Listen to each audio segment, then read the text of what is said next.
歡迎大家嚟到 Sanala 心靈旅程，一個靜靜俾你呼吸、向內探索嘅空間。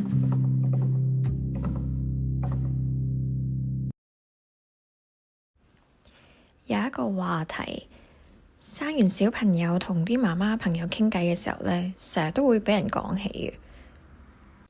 個話題就係做咗媽媽之後，你仲記唔記得自己係邊個啊？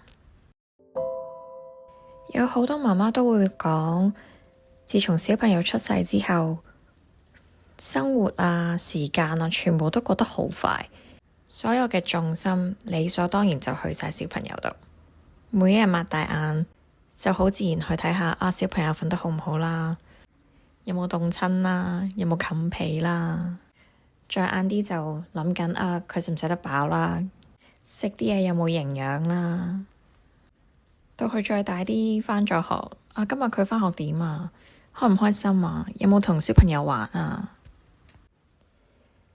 就好似媽媽嘅人生就係咁緊緊咁同佢哋綁埋一齊，撳個電話，煲下劇，呢啲咁少嘅 me time 都已經係一個奢侈品。我記得有個朋友同我分享，佢以前係一個好鍾意畫畫嘅人。但係做咗媽媽之後呢，依家連支筆去咗邊都唔知道。但係當佢每次見到人哋嘅畫作，佢就會覺得，個心好似少咗啲嘢。各位媽媽都會唔會有呢個時間啊？你望住塊鏡呢，突然間覺得自己，哇，乜咁攰嘅？睇到自己個樣咁攰，都會忍唔住問。嗰個仲有熱情、有自己光芒嘅人去咗邊度啊？呢一種感覺其實係非常非常之普遍，佢唔係你嘅錯，亦都唔代表你做得唔好，只係媽媽呢個角色喺一個人生重要嘅轉捩點上邊，一切嚟得太快，嚟得太陌生，好想做好啲，好想做多少少。我哋太習慣將小朋友或者將屋企放喺第一位，所以先會成日忘記咗，其實我哋自己都好想俾人見到，好想俾人陪住，或者好想俾人安慰。所以今日我想邀請大家同我一齊，我哋嚟個溫柔嘅內在探索，傾下到底點樣可以揾返嗰個閃閃發光嘅自己。揾返自己嗰個發光點。有陣時我哋覺得自己嘅光好似唔見咗，但係其實佢只係俾你收埋咗喺一個小小嘅角落。我哋可以做嘅就係輕輕揾返佢出嚟，拍一拍佢上面嘅灰塵，重新咁放返喺個心入邊。我依家有2個練習，希望大家可以試下。無論你哋幾時想做都可以㗎。第一個練習，每日俾自己15分鐘嘅 me time。呢15分鐘係你主動有意識去做嘅 me time，唔係自己坐咗喺度望住個手機碌下啲片，過咗15分鐘就叫 me time。呢個 me time 係主動有意識嘅，即係你可以去揾一本你好鍾意睇嘅書，或者揾返首你好鍾意聽嘅音樂，或者沖個熱水涼，寫下日記，甚至只係靜靜地發呆。而呢15分鐘係完全屬於你自己嘅，冇任何附加條件，唔需要覺得佢係一個任務，我要完成佢，只係想用呢個時間俾你同你自己有個重新嘅連結。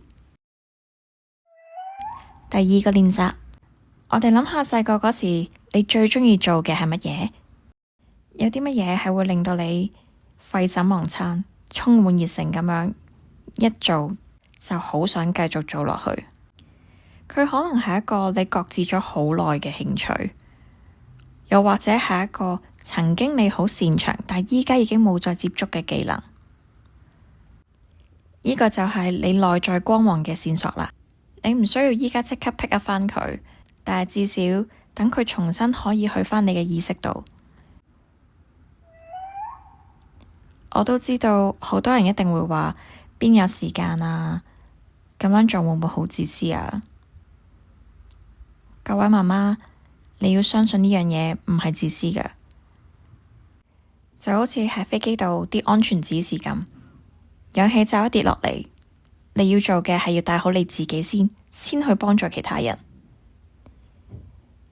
一個內在充滿光嘅媽媽，先可以更加好咁樣照亮小朋友，照亮自己嘅屋企。當你重新揾返自己嘅光芒，你就會發現你對小朋友、對生活有更加多嘅耐性同愛。因為當你嘅內在被填滿，你先會有更加多嘢想俾出去。你嘅小朋友亦都會喺你身上面見到一個媽媽可以活得咁有自信、咁有熱情、咁有生命力。呢個就係對佢哋最好嘅身教啦。